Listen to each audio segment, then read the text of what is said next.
thank you guys for doing this. We're not picking anymore, so we wanted to be ready to get back up there and start being able to recruit as soon as the draft was over. So appreciate you adjusting your schedules for us.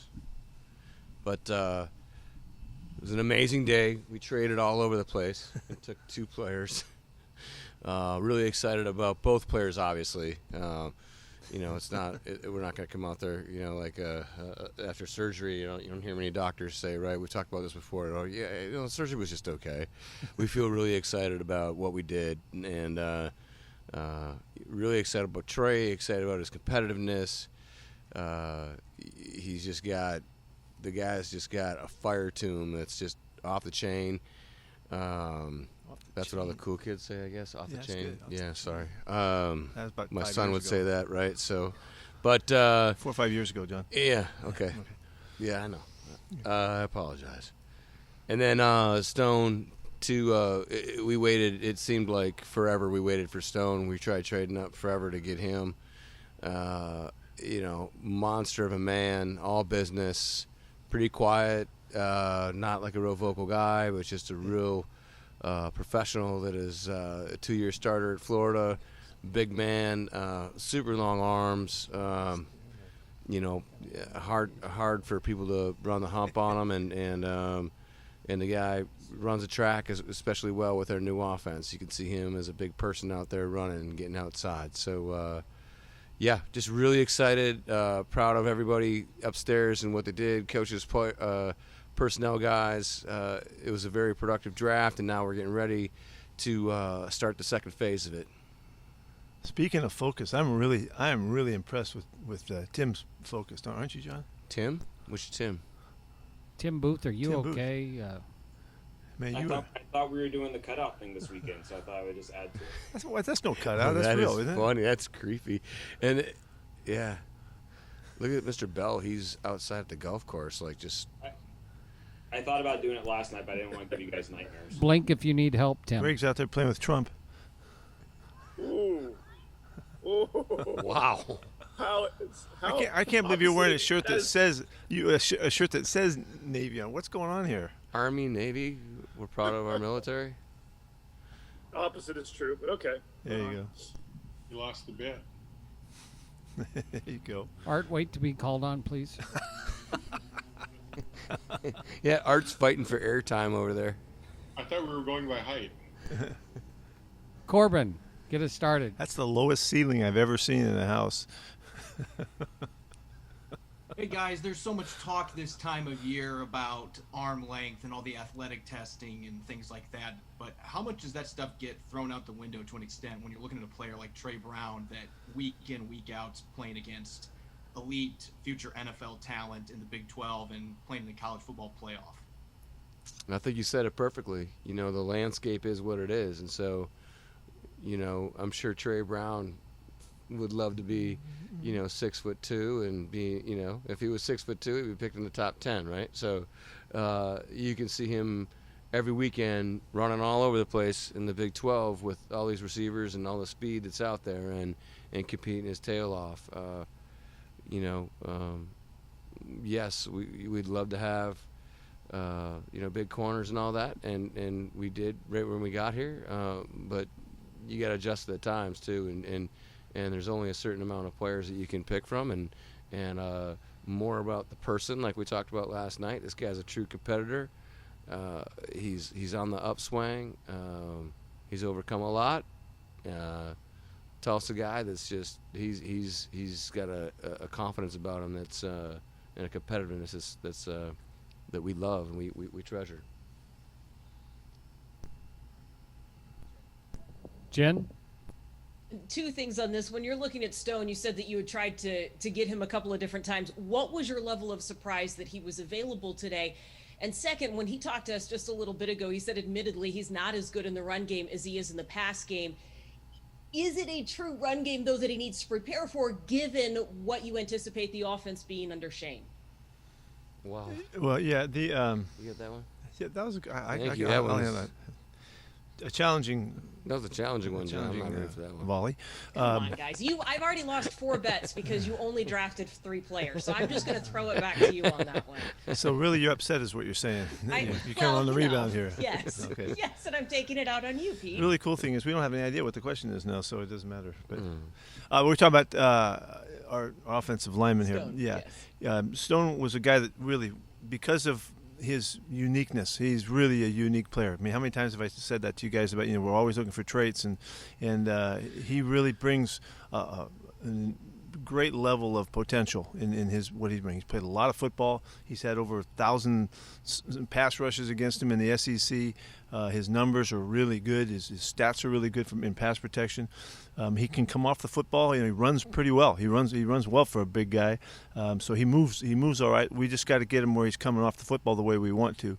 That means he's got front side blocks where he's got to reach really flashy athletes, and then he also got to cut off big defensive tackles when the ball's going away. So he's shown the ability to do that, so we're not worried about his foot quickness in that regard. So we got to get him to play good and low. That's always the question with guys. He's 6'8", and so the guys are going to try to get up underneath him. But he's seen that from the best. We've got to watch him against the best that the SEC had to offer in the last couple of years, and felt really good about the potential for him to be a really good player for a long period of time. So we're excited about that. Yeah, Hutch went down to work him out. Hutch and Steve Hutchinson and Alonzo Highsmith were at the workout, and Hutch spent a ton of time with him. And he's not a real outspoken individual. He's just a real quiet, confident, calm guy. He's not he doesn't come off with he's kind of a professional. He just kind of shows up every day, and he's there trying to get better. And so coaches count on him. They believe in him. Really great rapport, all that good stuff. So it's pretty cool to have Hutch spend as much time with him as he did, and obviously Aaron Heinlein. It was those guys really had him nailed as a person. So he's not gonna be cruising around with his shirt rolled up and stuff like that, I guess. So. I do. Which was a good, it was a common theme. Just a little jab at a buddy of mine. But Michael Sean, save us. Pete, where do you plan on playing Trey? He's a corner. He's going to play outside and start there, and we're going to see what he brings to the competition. He's played outside, throughout his years. Hasn't played inside as a featured nickel guy, but we know that he would have the ability to do that. I thought that the one-on-ones in the Senior Bowl were really indicative of his ability to stick to people. He went against really good receivers, really good one-on-one opportunities, and he can, whether he's playing inside or outside, he's going to do fine. But we're thinking of him as a corner to play outside. We didn't draft him as a nickel, if that's what you're asking. We did not.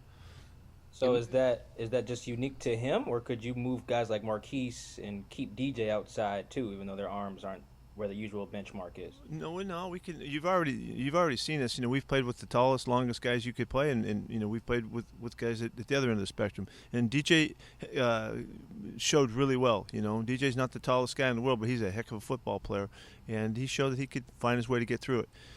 Trey plays with a great aggressiveness and attack, and he's on. He's always after the football, very much like DJ plays, and so we'll see how that works. Remember that we also in free agency we signed a guy at 6'3", and Trey's over there 6'3" as well. So we haven't given up on any of our thoughts in the past. We're trying to find the guys that bring something special that can play the game, and they don't have to be all the same. And that's just the way it is. So we're excited about this guy. He's a special teamer as well, and he gets after it in the running game. He's a good tackler. So he's a well-rounded player.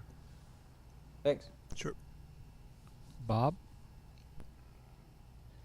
How do you guys feel about the offensive line right now? And sort of obviously with adding Gabe to it, who I guess we all assume is going to slide in at left guard, but otherwise you brought back a lot of guys from last year and everything. Looks like a lot of continuity there. Just sort of how do you feel about how that all came together? Yeah, we are pleased with where we are, in particular with the depth in the competition too. It's not just the guys that start. Gabe's going to play on the right side, and D-Lou will be on the left side, and bringing Ethan back, for a second year as a potential starter. The confidence that he'll gain from that will really help him. And like I've been saying, Carroll's going to be competing with him all along as well. I think Simmons did a nice job for us last year. Jordan did some good things when he played. That gives us good depth there. Philip Haynes looks to be through his injury issues and will come into camp ready to roll and compete too. It's Cedric Ogbuhi. This is a guy that really has the potential to be a big time football player. He's going to get a great chance to go with Brandon out there at the right tackle spot and compete, and to the finish and see who wins the job, knowing that he can also play on the other side if we need him to, also as he did last year. So we feel really good about the depth of it and kind of the experience. Well, as always, you like these guys to get a good feel for one another, play together, and communicate really well, and that really comes to the center spot, and we'll get great leadership from Dwayne. So I think it's an excellent position for us. I think Greg lost his ball. Look, he's in the car now looking for it. You see that? Greg Bell? He's driving around. He's on the golf course. Now he's in a car. Yeah, his golf cart. He must have really shanked that sucker. Yeah, I did. Yeah. It's on another course. Matt? See, isn't it more fun when you just have 3 picks? I said that. I just told I'm at Okay. my son. Thanks, Greg. Matt? Appreciate it, Greg. Greg's in a hazard. Hey, Matt, how about we interview you? That's a Step Brothers. Hold that quote. look for a second, Greg. Yeah. AP, you mentioned how you hit pay dirt with your first-round pick by getting Jamal Adams. I know, John, you said yesterday that you're going to spend a lot of today thinking about Gabe Jackson and Carlos Dunlop. Just 3 picks, none particularly high. How much different did this draft feel compared to other drafts you've had? It really did. It was unique is the word we keep using, right? And it was just very interesting to watch everybody work their way through this draft and to talk to other teams and how they viewed things and how they felt about their team. I think as we spoke on our pre-draft press conference a couple of days ago, same thing. We're going to be approaching this now like, okay, who's going to be letting people go after the draft? What does that look like? The different phases of free agency, and so it was definitely an odd year. There's still a bunch of free agents, not free agents, but for us, free agents, rookie free agents that we're really interested in. Thanks. John? Was that good enough, Matt? Because we just wanted to know, because you were judging our press conference the other day, how convincing Pete was and everything. I just wanted to make sure that was okay for you. Because next time we're going to interview you. I'm looking forward to that. That's from Step Brothers. Go for it, right? That was a 6 out of 10. I'll give that one. Okay. Yeah. You'll be wishy-washy. We'll like give the you your rest grade of in them. a couple of weeks, dude. Looking forward to it. Sounds Are we done like a now? challenge. Okay. Jeez. Pete, when Trey was talking to us, he said on special teams he's looking to destroy people, I think was the phrase he used. Just what did you see out of him on special teams, and just kind of what kind of impact player could he be there right away? He's a one-speed guy. He goes all out, and he really does throw his body around, and it shows up on special teams when he gets his ops. He came across. We heard his interview as well, and he came across with the confidence and the cockiness that is necessary quite often in the makeup of the guys that play out there, and he's not gonna be wowed by any of it. I'm sure there'll be guys ready for the challenge in camp when we get rolling, and one of them wears number 14. He don't care who it is. He's going to go against them and make it a battle. DK will look forward to it, and that's what we need to play to find your best. You need the competitiveness, and that's why the kid really fits. So we think we can really be in a very fortunate situation with him in the competition right now. Joe Fan? John, you mentioned you used like the word forever of when how you were trying to get up and get Stone. I'm curious, at what point did he fall where like we got to go try to get this guy? Like at what point do you start making those calls?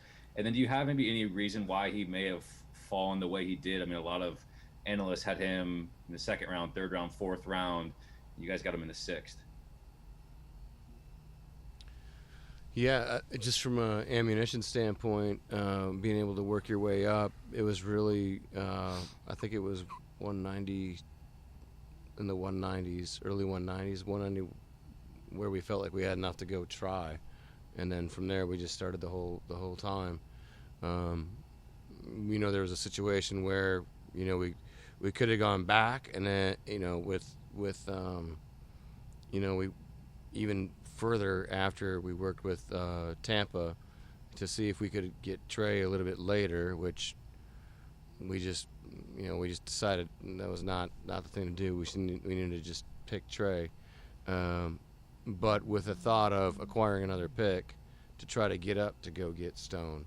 And so I want to say it was in the 190s that we tried, and then, I mean, it literally seemed like 2 hours. Yeah, it seemed like forever. It seemed like forever, and that's what's fun and entertaining about the draft, right? Like everybody sees things differently, and I would think that if you wanted to nitpick, you got offensive line coaches that are gritty and tough, and they want the guy that's got a big old chew in and stuff like that. Maybe, I don't know, I'm guessing, but he's not like this. He's just a real buttoned up individual. He's not a guy that's like a not tough, but just from a personality standpoint, he's just kind of quiet. And Hutch talked about this a lot, playing next to Walter. Walter was never a guy that, I'm not comparing him to Walter Jones, so don't do that, Joe. Okay, but you guys have been around Walter. He's just a real easy, laid back, quiet guy. And I remember when he was coming out of Florida State, he was only there for a minute. He was a one and done guy, and people were very concerned about the personality because he was just such a nice, easygoing dude that was really quiet, and he did a pretty good doggone good job, right? So, and maybe that's the only reason I could think of. Stone told us that maybe the knock of his run blocking not being as good as his pass blocking was fair, but he said they didn't run the football a lot at Florida. Yeah, exactly. It's hard to tell. That's hard to tell. The first game I ever saw him play was against Georgia. That defense is pretty good, right? And so here he's out there blocking, all these guys that are, big time draft picks, some older guys, younger guys, and he didn't flinch. So Georgia was probably his most impressive game. Thanks, John. Tim? John, you mentioned Hutch a couple of times. What did he add to the evaluation process on Stone specifically? And then also your depth at linebacker. How do you both feel about that coming out of the draft? And is that something you need to address going forward? I got Hutch. You get the line. Okay. Yeah. So, we're really blessed to have Steve working with us. He focuses on the offensive line. He gives us a really fresh opinion on guys. We try to get him out as much as we possibly can to spend time with the guys, taking them, out for a cup of coffee or dinner or whatever, and talking to offensive line coaches, and then being able to really put his hands on them in the spring. And he's a very, very clear-thinking individual. He knows what he likes. He knows what it takes. I was blessed to be around him when we drafted him in 2000, and he's just a blast to be around. He knows exactly how to communicate his thoughts, and Pete and I were talking about earlier today. Like, he can go through everybody. I don't know who was more nervous there for a while, like Pete or Hutch, and I'm like, man, you guys need to stop, walk cruising around in front of the table. I'm like, wasn't nerves. Making me dinner, yeah. Or they're making me excitement, dizzy. John. So, you guys weren't making me dinner, were you? No, making me dizzy. So, yeah, and then the linebackers. Yeah, well, we have a group of linebackers that we can really count on, and we like our guys and how they play, and really the fact that we have flexibility there too. But it is a competitive opportunity for young guys to come in, trying to get on this team and be part of it and be part of special teams and all of that. And so guys that are getting some opportunities right now, as soon as we get off the call here, we'll be looking for a chance. We don't have a lot of depth, but we have really quality guys playing at the spot. Art? Trey Brown obviously makes it for a very competitive group at cornerback, but would you guys be interested in entertaining a veteran cornerback like, say, Richard Sherman? We're always open. We're all, we've never not been that way. Talked. Right. I didn't hear that. He's what? He said you guys have talked. Oh, I've talked to Sherman quite a few times here over the off season. So we have stayed in contact. He's out there. I know he's thinking about it. He's looking for an opportunity. And I saw where he said there's 3 or 4 teams that that he's considering or whatever. So we'll see what happens. But he's been a great player, and he's still got some ball left in him, I'm sure. But at this point, we're going to clear through this day, figure out what happens with the Rooks coming up, and we'll see where it sits later on. And I think Pete said this publicly, and we both feel this way. We'll be supporting Sherm in some form or fashion. He's always going to be a Seahawk. Brady? This question is for Pete. Seeing DJ Reed play on the outside and succeed on the outside late last season, did that make it any easier for you to project Brown playing out there as a similarly small guy? Not necessarily, because it's like, coached a lot of guys over the years, all different kinds of sizes and shapes and all of that. And but almost it could go the other way. Do you want 2 guys that are both 5'9" out there playing? That you could think of it that way, because we went through those conversations. We're just, each guy's on his own side doing his own thing, playing his style, and we're going to try to draw out the best that they have. And we've had guys that have been all pro guys that were 6'2", and we've had guys in my years in the past that were under 6 feet tall, and it just depends on the kid, and the style of player. We don't close the book on guys. We're looking for the ways that they offer their style of play and trying to figure out if it fits. If it works, it works. But I would say that the fact that DJ did such a nice job, it gave us a little bit more of a kind of a mold of guys. Guys that would, if the guy is a smaller guy, what is his style of play like? And what does it take to be a smaller guy that can be successful? And one of the criteria that we talked about this extensively in the offseason was that they got to have this mentality about them, that they go for it and they're aggressive and they make plays almost because they can, because of the way they are athletically, and to open and make sure we have an open appreciation for that kind of play. And I think DJ, just like Russell helped some other quarterbacks, DJ will help some other cornerbacks, here. And I don't think that that's a wrong statement, but we're still going to look at these guys individually and see what they got. And I can't wait. We've got some real comp now coming up. It's going to be really important to us moving forward. Does the style of play change there when it is a smaller guy? I mean, do you press less often? Or? Not necessarily. It depends on the matchups, and also depends on the player. Some guys are better playing off, or some guys are better working off the line of scrimmage. And some guys are better just planting down there and laying right at the line of scrimmage and starting from there. It depends. And I've been coaching guys for so long at this spot. You have to be open to their style, and we have to kind of find that out with the new guys that come in. We had to do that with DJ. How much would he be on the line of scrimmage? How much would we mix and all of that? It's an individual assessment that we make forever. We've been doing that. And some guys you just want there forever, and they don't want them off the line of scrimmage. So it just depends. Thanks. Sure. Curtis? Yeah, Pete, kind of big picture right now, how do you feel like the roster sits for you at this point in time with the moves you have made and the draftees you've added? How much do you think you'll still be working through, like, the veteran free agency that's still out there after the draft and all of those sorts of things at this point? Really, I thought this offseason was really successful at situating the roster where we felt good going into the draft.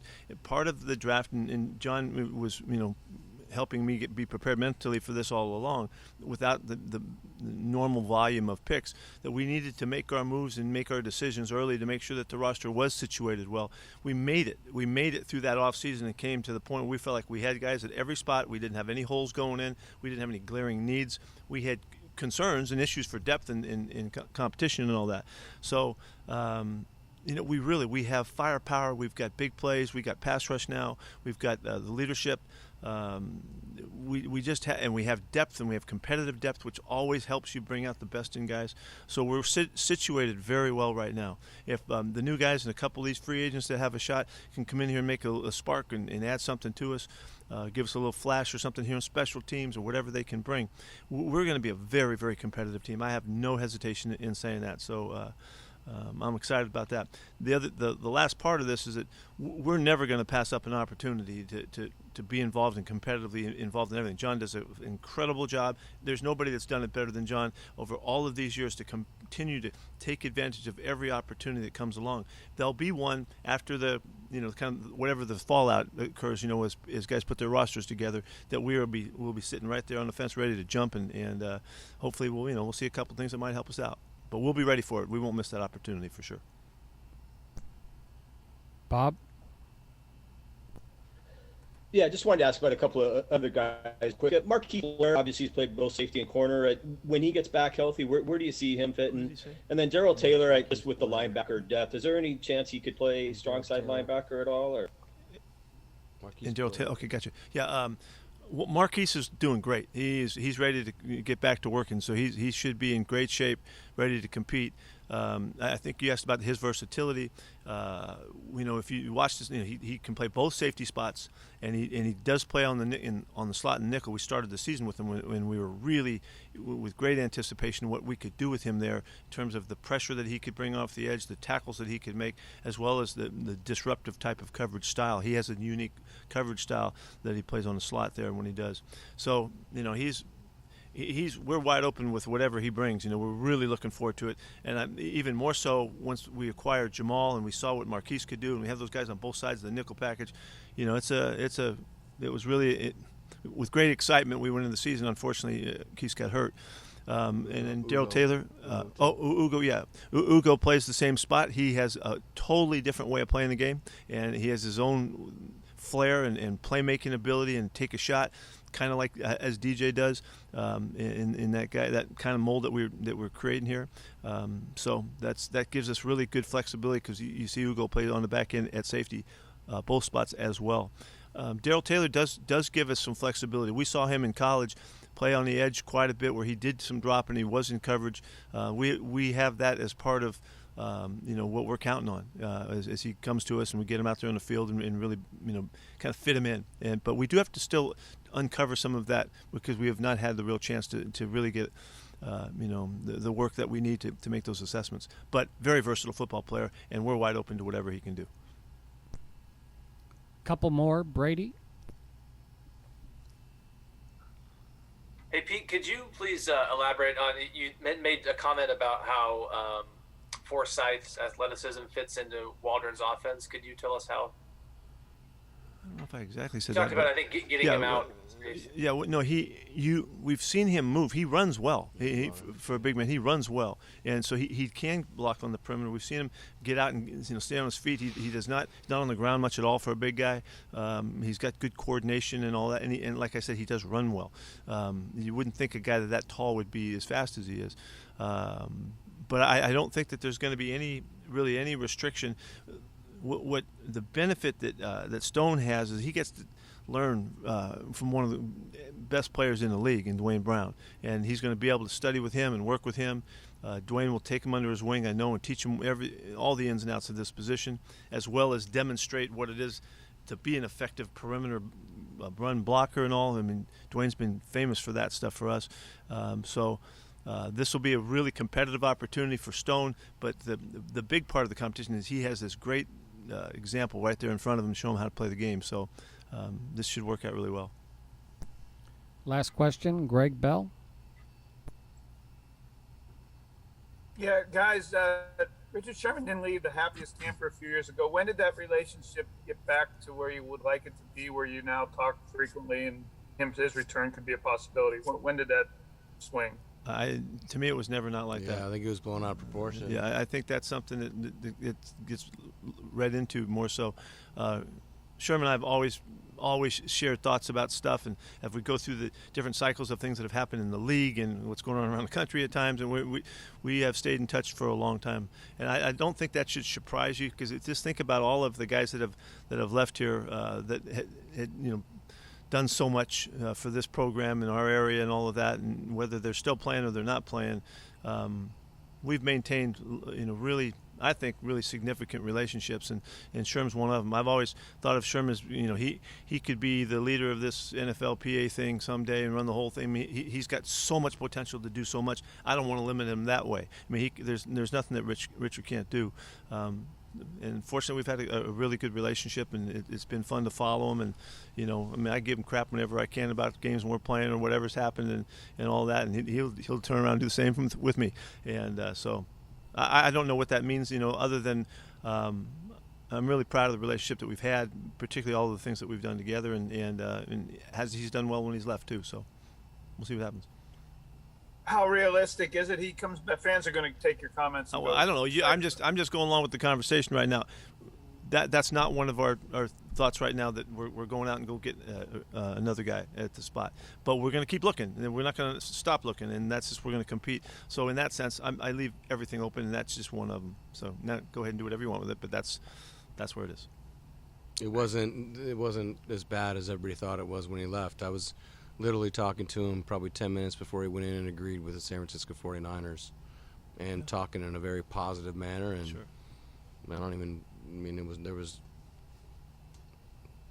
It's been good. All right. Thank you, everyone. Thank you. Okay, guys. See you. Thanks. Thank you.